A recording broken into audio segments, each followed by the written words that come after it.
Ladies and gentlemen, it's absolutely wonderful to be back in Manhattan, and so nice to see you all. I was here, as many of you know, for a period of 3 years as Head of Press and Public Affairs and also Political Counsellor. I met a lot of you, and I'm so pleased to renew that relationship. I'm also very pleased to see many new faces, and I hope to make your acquaintance at the reception afterwards. I want to thank Noel Latif for being kind enough to invite me here to speak to you tonight, and also for being very kind to actually publish the book that I have written. So thank you, Noel, for all that. And also to meet one of my keen fans, as I've just discovered, Jack Beerwith. Thank you very much, Jack, for your kind introductions. Manhattan is certainly far from Cyprus, a small island in the middle of the eastern Mediterranean, where I most recently served as a European diplomat.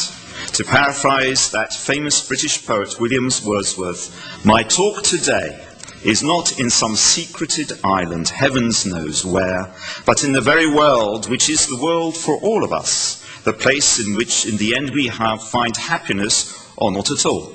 And of course, Wordsworth, I'm sure, was talking about Manhattan.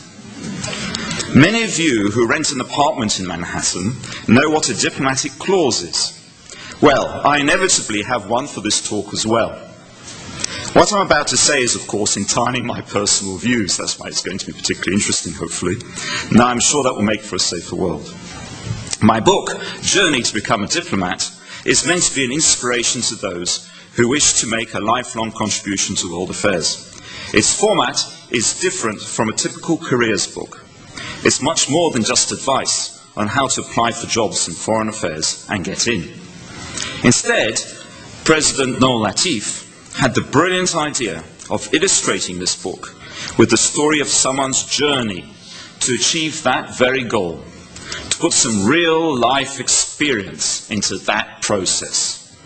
The centerpiece is, of course, my walk across Africa, an epic journey of 7,000 miles across desert sands and African bush, from